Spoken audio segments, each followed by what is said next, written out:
Russian President Vladimir Putin has pulled out of a planned trip to Paris next week after his French counterpart said he would see him only for talks on Syria.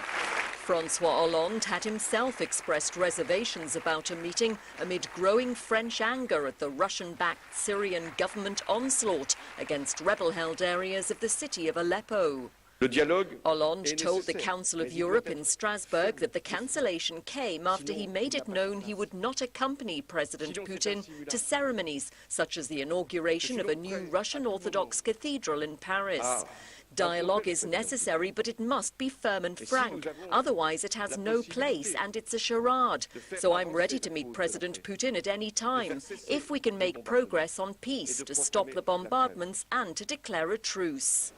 Making no mention of Syria, the Kremlin confirmed there would be no trip on October the 19th. It said the Russian leader was ready to come to Paris at President Hollande's convenience. 3 gunmen dressed in military or police uniforms have opened fire on Shiite worshippers at the Saki shrine in Kabul. Authorities say at least 18 people have been killed and more than 40 wounded during the assault. It's reported that the attack began with an explosion before the assailants opened fire. When the attackers entered the shrine, they opened fire. My friend Palawan Sami was eating. I saw wounded victims and I evacuated a child, a girl and a woman. I evacuated at least 3 victims.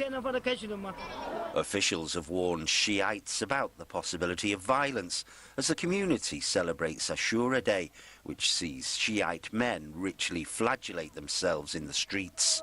The Taliban see Shiites as heretics.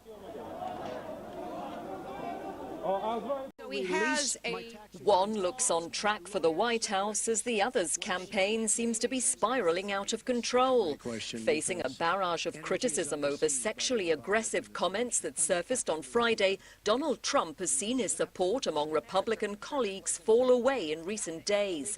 And while she didn't land a killer punch in Sunday's TV debate, Democrat hopeful Hillary Clinton is riding high in the opinion polls. With 4 weeks to go until Election Day, the race is now substantially shifted in Hillary Clinton's favor. This comes on the heels of the second debate and of the fallout of a tape of Donald Trump making lewd comments about women. Latest national polls have Clinton with a double-digit lead. In one survey, she's leading by 14 points. Never in the history of modern American politics has such a trend successfully been reversed in October. Yet this is not an ordinary election year. A defiant Trump is not giving up. He has basically promised a scorched earth campaign until the bitter end, even hitting Republicans who refuse to support him. The party establishment now fears massive losses further down the ballot, and the old political dictum, good gets better and bad gets worse. It's a chance to reconnect with their childhood. A new reception centre for unaccompanied refugee boys has opened in the suburbs of Athens, offering those who've made the perilous journey to Europe a safe space away from traffickers and others seeking to exploit them. 14-year-old Mohammed has come from Afghanistan. It was very difficult at the borders of Iran and Turkey, he told our correspondent. After I crossed the borders, it was easier. Then I arrived on Lesbos Island, where we stayed in a camp. It was like a jail. Our nerves were on edge. They didn't let us do anything. We were trapped. Struggling to cope with tens of thousands of migrants and refugees, Greece has been criticized for keeping youngsters in overcrowded detention centers or even locking them up in police cells. Seeking to tackle that situation, the migration minister told reporters, "We know we have too much work to do. We try hard. We don't know when and how we'll succeed as the problem's ongoing, but we will succeed. Not with the speed the problem requires, not with the speed that we expected, but faster faster than the objective circumstances allow. The new facility for 100 children is co-managed and funded by medical charity Médecins du Monde and the International Organization for Migration. Our correspondent says Greek authorities admit that many more steps are needed to effectively address the problem of unaccompanied minor refugees. However, both the state and partner NGOs emphasize that such reception centers help them to live like any other children of their age. France has opened its first supervised injection facility for drug users. The new centre is close to the Gare du Nord in Paris and will provide addicts with a safe and clean environment to inject drugs.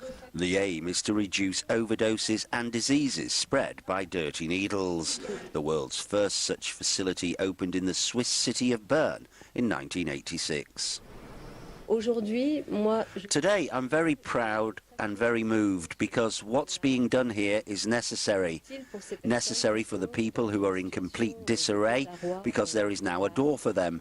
They can come here, they can get counselling, they can get assistance and be guided towards a life that gets them away from dependency and the addictions they have. Vers une vie qui les retirera de ces dépendances et de ces addictions qu'elles ont. Cette salle de consommation à moindre risque. The safe injection room is not a substitute for existing policies. It's targeting outsiders, marginalised people, who we need to reach out to in a different way.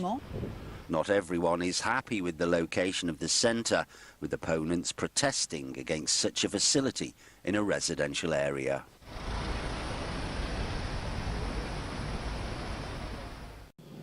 The head of the company that pumps much of the world's oil is warning lower prices are going to have a big effect on future energy supplies. Amin Nasser, chief executive of state-controlled Saudi Aramco, told the World Energy Congress in Istanbul that cash-strapped companies are not investing, risking shortages. The oil and gas industry has been shaken by collapsed earnings, job losses, and business shutdowns.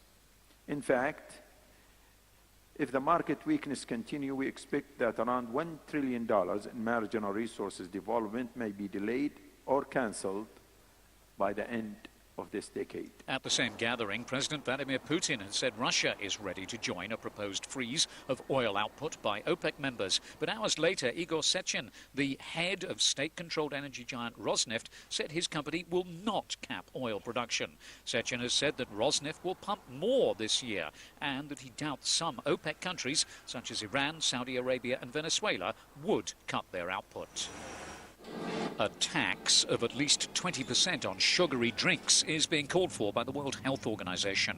In a report issued on World Obesity Day, it says a tax at that level could reduce consumption of sweet drinks by the same amount. The WHO says there's increasing evidence that taxes and subsidies influence what people buy. It cites Mexico, where 2 years ago, a tax rise on beverages containing sugars caused a 10% price hike, which in turn led to a 6% drop in purchases by the end of the year. It's urging governments to act as more than 500 million people worldwide are now classified as obese. The Italian capital, Rome, has officially confirmed it's withdrawing its bid for the 2024 Olympic Games. It follows a vote by the City Council abandoning the project. Only Paris, Los Angeles and Budapest remain in the competition to be hosts. The opposition Five Star Party took control of Rome in a landslide in the summer, and the mayor campaigned to stop the games coming. C'era. Ci poteva essere. An alternative plan? There was one. There could have been one. Formally, there still is one. The Lazio, l'area metropolitana. The mayors of the towns of the Lazio region, the provincial towns around Rome, the 11 other Italian cities which were involved in our proposal. Non ci votano più. But there's a problem. They'll never vote for us anymore. We've lost all our credibility on this bid. That's what I wanted to tell you, the synthesis of my thoughts. Despite our excellent team, this is the hard reality of the matter. The Italian government had supported the bid, but the city struggles with a number of long-standing infrastructural problems, and the new mayor said Rome needed money spent on other things, and that the games would leave the city buried under piles of debt and tons of concrete.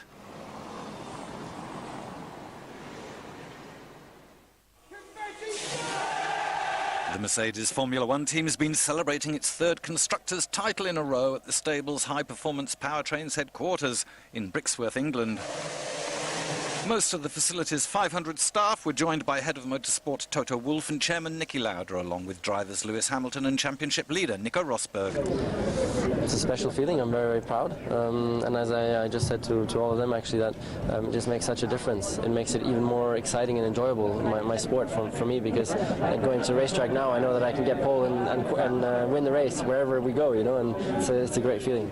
Rosberg now holds a 33-point lead over Hamilton and doesn't even need to win another race to take the title. Has Hamilton left it too late to win a fourth crown? Just looking forward. We've got still 4 races to go. I've got an incredible amount of support, and we want to finish off strongly for all these guys here and all the guys back at Brackley who have been working so hard all these years, and that's the goal. Mercedes have been utterly dominant in recent years, but Formula One will make major rule changes again next season, although it's unclear if any other team has the firepower to challenge the German outfit in the short term.